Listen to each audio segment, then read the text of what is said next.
Okay, so to continue with the dev updates, what I wanted to actually show is that we've also created a launcher. So like I say, for now, this is for internal purposes. So this is actually used for QA and things like that. But I think we'll be able to open this up to perhaps the Patreons.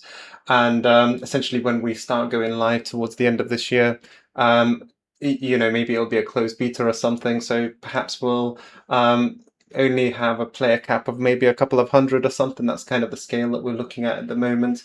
And then maybe going live more fully next year as well. So that's kind of the aim. But as you can see, the style of this launcher actually matches our website. So this is actually embedded into the website itself. So these news articles, for example, that come from the website, and obviously you're going to have the links to your Discord, YouTube, and Patreon as well. So all of that is available. I've actually just published a new version, so you'll be able to see, for example, I've got the previous one over here. So I'll go ahead and click play on that so you can see how this will go up and running. This one, for example, will have the old UI, but you'll be able to see that I can log into the character.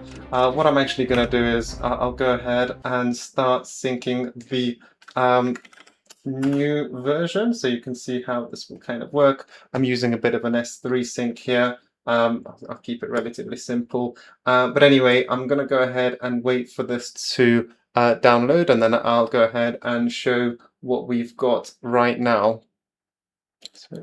So perhaps in the interest of time, what I'll do is I'll actually pause this and we can simply open out from here. So this is the Windows client build that I'm actually syncing onto the launcher. So that's essentially the update that I've made.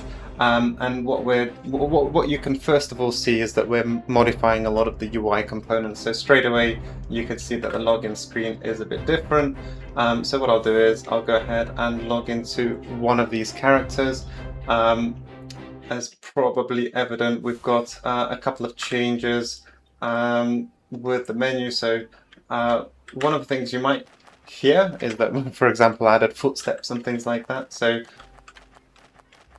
yeah, if we're super quiet, we can hear it there, right? So we've got some bird sounds in the background, some beach sounds as well. I'm not sure if we could hear them in the past. They've actually been added over the last month and a half. The footsteps is a relatively new add. And there's some small VFX as well. I'll just remove some of the debug lines. Another one that I'm quite excited about is this chat box. So a lot of these things are actually in progress in parallel. So we're making a bunch of changes to a lot of these things.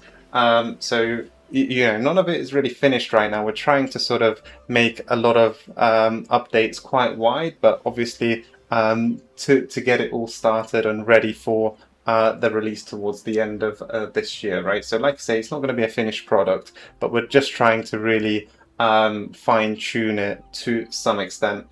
Something that's currently in progress is obviously the inventory. So this is not the final state, but you can see the theme that we're trying to go to. So it's relatively similar to before, but as you can see, quite a few changes as well. So it should be relatively functional. We might be making some more drastic changes to it, to be honest, maybe adjusting it to the right-hand side, as some of this space it's quite large, to be honest. So anyway, a lot of fine-tuning to do over here. In terms of combat, things are working as before, so I'll go ahead and maybe throw some fireballs at this crab. So we've got the mage spells working, we've got the melee skills working, so I'm going to go ahead and apply a slow to him. I've applied a bleed. We've got some AoE spells working. So yeah, basically things are working as expected. I can go ahead and heal myself.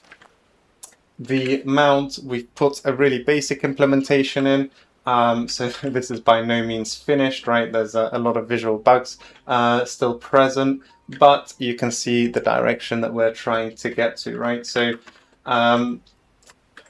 the other one that we've been working on is the stats menu. So we've had a relatively basic menu in the past. So this one is now more in line to what we're trying to get to. So you can see, for example, we've got different levels available.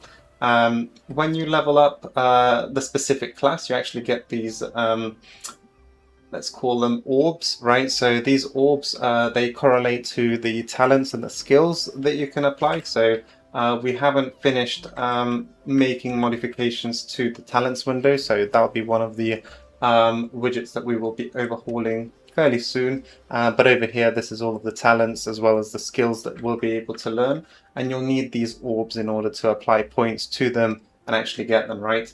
And then you've got your base primary attributes. I'm not going to go into the pools for now because they'll be more apparent on how they work once we've modified the action bar. So essentially, how do we activate some of those skills? They'll be quite closely related to the pools that we have here. And as you can see, these pools will change depending on some of the primary attributes that we apply. So as well as obviously some of these combat attributes as well. So as you can see, when we add things like a dexterity, you can see the attack speed, for example, is going up. Your strength will modify some of your physical amplification, intelligence, your magical amplification, etc. So that's some of the things that we've got in stats. Anyway, for a lot of the other updates, what I want to do is actually create some shorts for those. So perhaps some of these focused 30-second videos where we focus on some of the updates that we've released. And maybe I'll create some of the longer ones to really go into a bit more detail. But that's all I wanted to show for this one. So stay tuned for more. Thanks and have a good day.